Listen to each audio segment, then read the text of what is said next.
मित्र हो, आपल्या आसपास असे बरेच लोक असतात की जे कुठल्या ना कुठल्या मानसिक विकाराला फेस करत असतात. त्यांना मानसिक समस्या जाणवत असतात. काहीतरी इज आपल्याला काहीतरी नॉर्मल नाही असं त्यांना जाणवत असते. पण कुठं ट्रीटमेंट घ्यावं, कुठं मार्गदर्शन घ्यावं हे त्यांना माहिती नसते. बरेच लोक मग देवाचं किंवा आणि कुठल्या वेगवेगळ्या उपाय करत बसतात, तर त्यातून त्यांना फरक येत नाही. वेगवेगळे इतर उपाय करतात, त्यातून त्यांना बरं वाटत नाही. हा कुठलातरी मानसिक विकार असतो आणि त्या विकाराची त्यांना ती लक्षणं जाणवत असतात.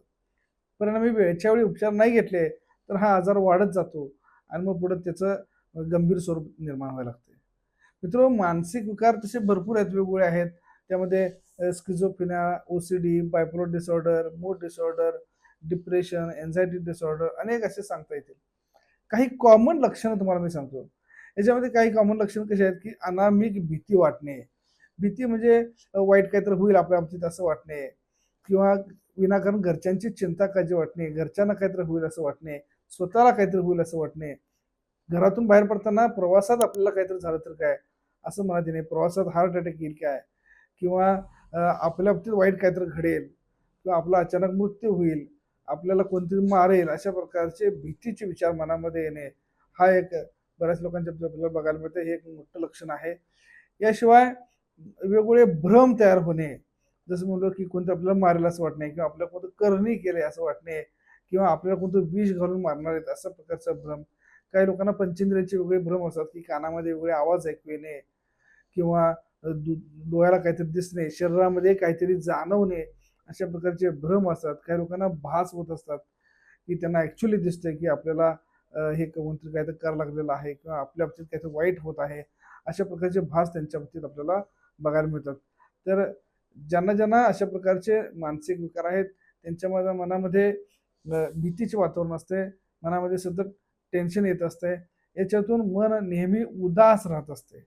मन इमोशनल होत असते. त्यांना रडू येण्याचे प्रकार बऱ्याच जणांच्या बाबतीत आपल्याला बघायला मिळते. विनाकारण रडू येणे किंवा आपोआप त्यांच्या मनामध्ये डोळ्यातून पाणी येणे, असं काही लोकांच्या बाबतीत लक्षणं बघायला मिळतात. काही लोकं दिवसभर त्यांना आळस वाटणे, निरुत्साही वाटणे, कंटाळा वाटणे, कशात इंटरेस्ट न वाटणे, लोकांच्यामध्ये मिसळायला न वाटणे, घरातून बाहेर पडायला पडू वाटत नाही, अशा प्रकारे पाहुण्यांच्या मध्ये मिसळू वाटत नाही, कुठं फिरायला गेलं तर तिथं मन लागत नाही. त्यांचं मन अस्वस्थ असतंय, बेचैन असतंय, स्थिर त्यांना वाटत नाही, डोकं ताणल्यासारखं वाटतंय, जड वाटतंय. काही लोक ओव्हर थिंकिंग करतात, अति विचार करतात.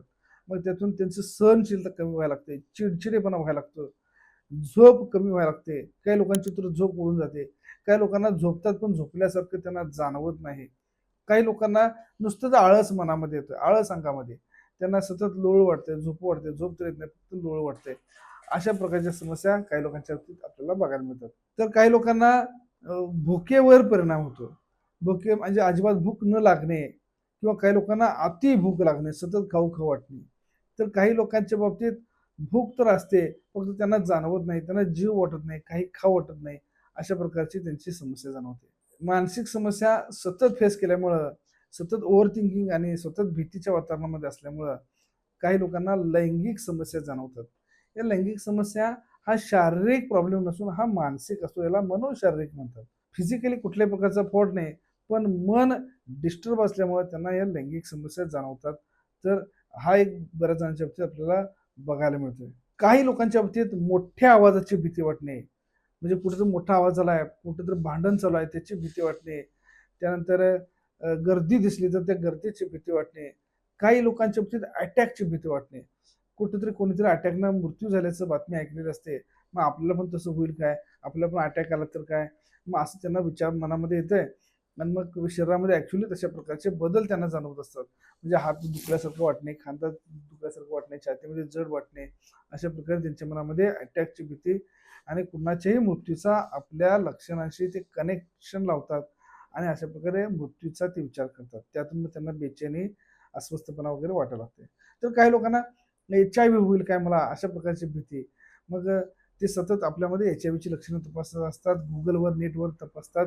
बरेच लोक HIV आपल्याला आहे की नाही बघण्यासाठी ब्लड चेक करतात. रिपोर्ट नॉर्मल येतात, पण त्यांच्या मनामध्ये पुन्हा शंका येते, की रक्ताची बाटली बदलली असली तर किंवा दुसरं काहीतरी तिथं डॉक्टरांच्याकडून चूक झाली असेल तर. पण ते हे मान्य करत नाहीत. काही लोकांच्या बाबतीत शंका घेण्याची सवय त्यांच्या मनामध्ये असते. त्यांना प्रत्येक बाबतीत शंका येत असते. मग काही लोकांच्या बाबतीत आपल्या लाईफ पार्टनरवर शंका घेण्याची सवय असते. म्हणजे स्त्रीला पुरुषाबद्दल किंवा पुरुषांना स्त्रीबद्दल शंका घेणे आणि शंका जी मनामध्ये येते तसंच ऍक्च्युली होत आहे असं त्यांना जाणवत असते. तर काही लोकांना आपण शंका घेतो ती निरर्थक आहे हे बुद्धीला जाणवते पण मनाला पटत नाही आणि त्याच्यातून त्यांच्या घरामध्ये क्रायसिस होतात आणि त्यांना स्वतःमध्ये सुद्धा मानसिकरित्या त्यांना त्रास होत असतो. अशा प्रकारे काही लोकांना ही काही वेगळी लक्षणं जाणवत असतात. काही लोकांच्या बाबतीत मानसिक आजार कुठला असं गंभीर नसतोय पण लहानपणी शाळेमध्ये कॉलेजमध्ये किंवा घरामध्ये लहानपणी टॉर्चर झालेला असेल, काहीतरी वारंवार त्रास झाला असेल तर त्याचा इम्पॅक्ट त्यांच्या सबकॉन्शियस माइंडला होतो आणि त्याचा इफेक्ट त्यांना मोठं झाल्यानंतर सुद्धा व्यवहारामध्ये त्यांना जाणवत असतो की त्यांचा स्वभाव कायमस्वरूपी भित्रा, बुजरा, प्रेशर घेणारा त्यांचा होतो आणि त्या टॉर्चरचा इफेक्ट त्यांना नेहमी जाणवत असतो. ही पण काही लक्षणं असतात. मित्र ही लक्षणं भरपूर आहेत. अजून भरपूर लक्षणं सांगता येतील. ही अशी वेगवेगळी लक्षणं आहेत. ही सगळीच लक्षणं एकाच आजारामध्ये असतात असं बिलकुल नाही. ही वेगवेगळ्या आजारामध्ये ही लक्षणं असतात. पण बऱ्यापैकी काही कॉमन जी लक्षणं आहेत ती मी तुम्हाला इथं मुद्दाम आता सांगत आहे. अशा प्रकारची कुठल्याही प्रकारची लक्षणं जर तुम्हाला किंवा तुमच्या आसपास एखाद्या व्यक्तीला जर जाणवत असतील तर त्या व्यक्तीला निश्चितपणे आपल्याकडं थेरपीचा सल्ला तुम्ही द्यायला हरकत नाही. आपल्याकडं समूह उपचार, काउन्सिलिंग, मेंटल एक्सरसाइज आणि वेगवेगळ्या ट्रीटमेंटच्या माध्यमातून अशा प्रकारच्या पेशंटला उपचार केले जातात आणि त्याला बरं केलं जातं.